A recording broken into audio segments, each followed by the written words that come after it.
Dans la force de l'âge, mon père était en quête d'un nouvel emploi. Les postes à titre ronflant, mal rémunérés, ont succédé aux postes au titre ronflant, mal rémunérés. C'était un homme grand, brillant et dynamique, qui n'était plus le bienvenu dans le seul monde qu'il connaissait, le monde des employés de l'État. Il a tenté de lancer plusieurs petites entreprises. Il a été expert conseil pendant un certain temps et il a même fait l'acquisition d'une célèbre franchise, mais toujours sans succès. Il vieillissait et ses forces déclinaient, tout comme son dynamisme envers tout nouveau projet. Son manque de volonté s'accentuait après chaque échec. Il était un excellent E, tentant de survivre en tant que T, dans un cadran où il n'avait aucune formation ni expérience et où le cœur n'y était pas. Il adorait le monde de l'éducation publique, mais il n'arrivait pas à trouver le moyen de le réintégrer. Il avait été banni sans bruit.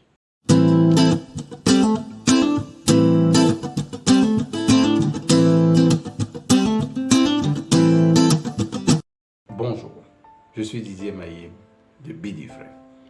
Bienvenue à cette nouvelle vidéo sur le livre Le cadran du cash flow par Robert Kiyosaki. De qui est-ce que nous venons de parler dans le court récit que vous venez d'écouter? Eh bien, il s'agit ici du père de Robert Kiyosaki. Robert Kiyosaki parle de son père, de la fin tragique de son père, de la vie vers sa fin qui a été pour lui un moment désastreux, un moment de déchéance, un moment de déception. Il est mort triste, sans aucun espoir, la mort dans l'âme, mais pour quelle raison? Pour quelle raison fondamentale son père est-il ainsi mort? Nous le découvrirons dans cette vidéo, dans laquelle nous allons décortiquer clairement ce que c'est que le cadran du cash flow. Donc ne quittez pas jusqu'à la fin et cliquez sur le bouton pour laisser un petit pouce bleu. Faites des commentaires pour que je puisse améliorer mes prochaines vidéos et n'hésitez pas à partager cette vidéo à toutes les personnes pour qui vous pensez que ce serait utile. Notre devenir est plus une question d'éducation qu'autre chose. Et la vie du père de Robert Kiyosaki et la vie de Robert Kiyosaki elle-même est la preuve du fait que notre éducation a une importance capitale dans le devenir de notre vie. Pour clairement l'identifier, pour clairement le comprendre, pour clairement comprendre pourquoi il en est ainsi, reportons-nous aux paroles de Roberto Kiyosaki à la page 49 de ce livre et au paragraphe 2 à 4. Le fait d'être entouré de deux pères dynamiques qui avaient réussi rendait très significatif leurs propos respectifs. Mais ce sont leurs actes qui m'ont permis de commencer à faire la distinction entre le côté ET et le côté PI du cadran. Au début, les différences m'ont paru très subtiles, puis elles m'ont ébloui.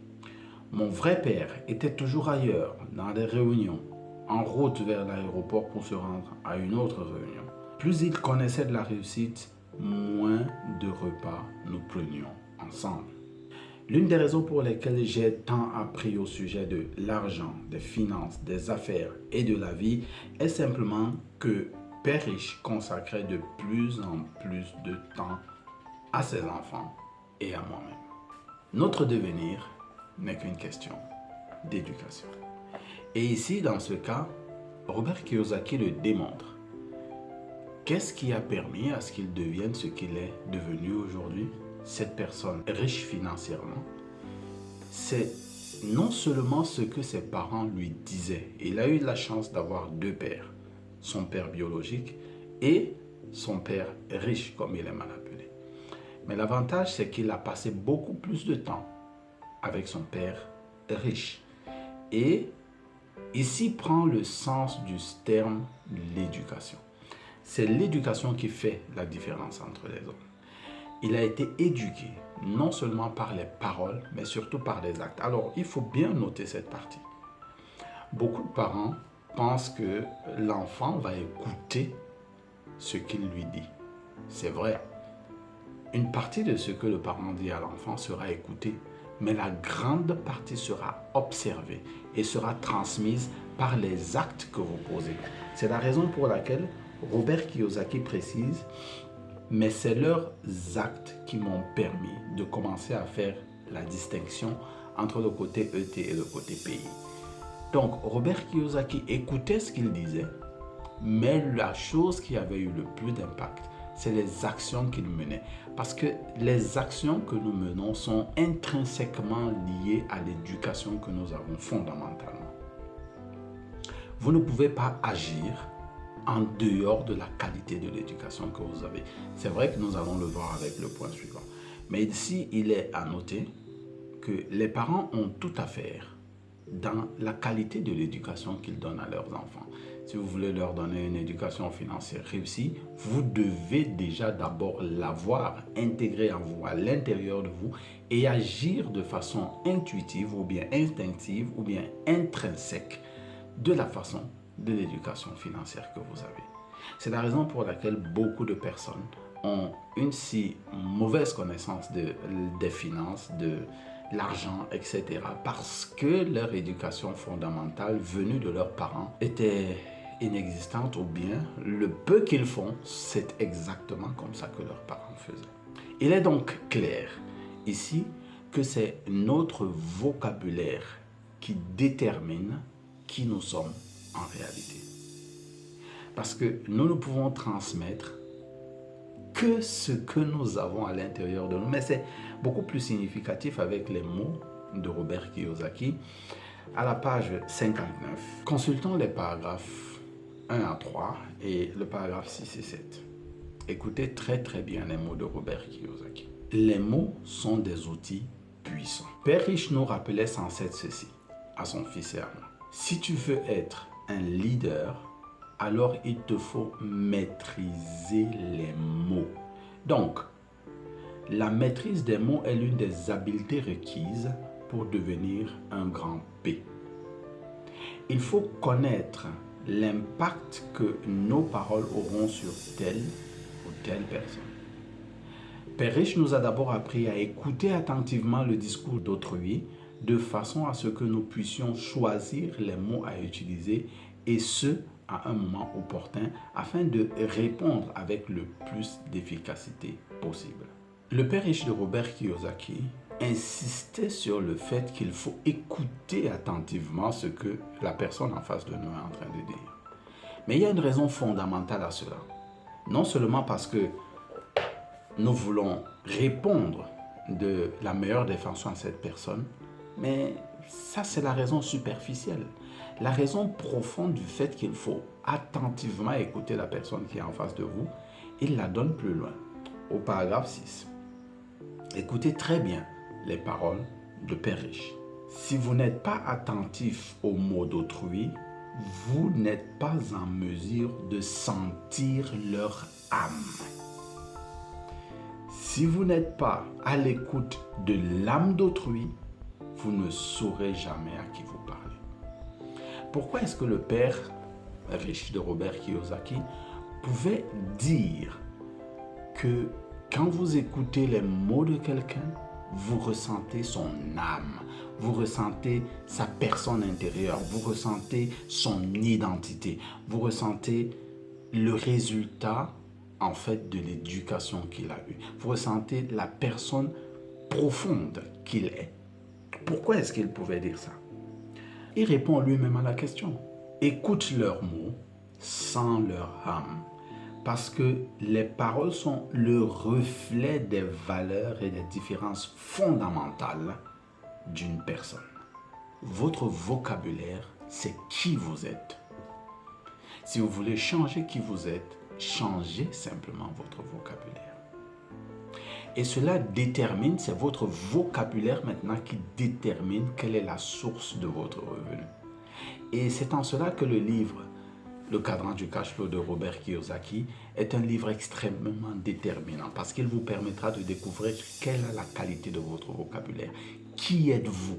Pourquoi est-ce que c'est de cette façon que vous pouvez générer un revenu? Parce que c'est la personne intrinsèque que vous êtes. Mais d'où vous êtes venu cette personnalité intrinsèque? Nous l'avons vu avec la réponse que Robert Kiyosaki a donnée au début. C'est parce que vous avez été éduqué de cette façon. Vos parents vous ont transmis leur vocabulaire, non seulement leur vocabulaire parlé, mais leur vocabulaire vivant, parce que les mots vivants en eux permettent qu'ils agissent d'une certaine façon. Et ce sont ces mots que vous intégrez dans votre ADN et vous commencez à vivre les mêmes mots que vivaient vos parents. Ou bien, si je veux m'adresser aux parents, ce sont les mots que vous vivez intrinsèquement à l'intérieur de vous, que vous transmettez à vos enfants et qu'ils finiront par vivre. C'est pour ça que le destin des enfants est souvent identique à celui des parents. D'ailleurs, c'est la raison pour laquelle il est très intéressant de se concentrer sur qu'est-ce que le cadran du cash flow et comment est-ce que on peut, à travers les mots de quelqu'un, savoir quelle est l'éducation qu'il a eue. Et vous pouvez vous-même examiner votre vocabulaire et savoir s'il est temps pour vous de le changer ou pas. Maintenant, parlons du cadran du cash flow. Qu'est-ce que le cadran du cash flow? Le cadran du cash flow est divisé, on l'a vu dans la vidéo précédente. Si vous ne l'avez pas encore vu, allez cliquer sur cette vidéo, la voilà. Cliquez sur cette vidéo et allez la regarder. Le cadran du cash flow a deux côtés, le côté gauche et le côté droit. Et c'est lui que vous voyez à l'écran en ce moment. Vous avez un côté E et T et de l'autre côté P et I. Que veut dire le E? Le E, c'est simplement employé. Et un employé, comme nous le disions tout à l'heure, est déterminé par ces mots. Il a un vocabulaire intrinsèque, le vocabulaire de son âme le pousse à utiliser principalement deux sortes de mots, la sécurité et la peur. Les employés sont toujours à la recherche de la sécurité, ils ont peur. Voilà les mots caractéristiques des employés. Mais d'où vient cette caractéristique? Pourquoi est-ce qu'ils vivent ces mots? Et dans chacune des actions qu'ils posent, vous pouvez voir dans chacune de ces actions la sécurité et la peur. Mais pourquoi est-ce qu'ils vivent cela? Ils vivent cela parce qu'ils ont été éduqués de cette façon. Ils ont hérité cette éducation de la personne qui les a éduqués. Ça peut être leur père ou bien, comme dans le cas de Robert Kiyosaki, leur père adoptif comme le père riche. La deuxième catégorie dans le cadran du cash flow, c'est le T que vous voyez. Le T signifie ici le travailleur indépendant. Un travailleur indépendant, vous avez parmi ce groupe les avocats, les médecins, les menuisiers. En fait, des gens qui travaillent dans leur propre profession.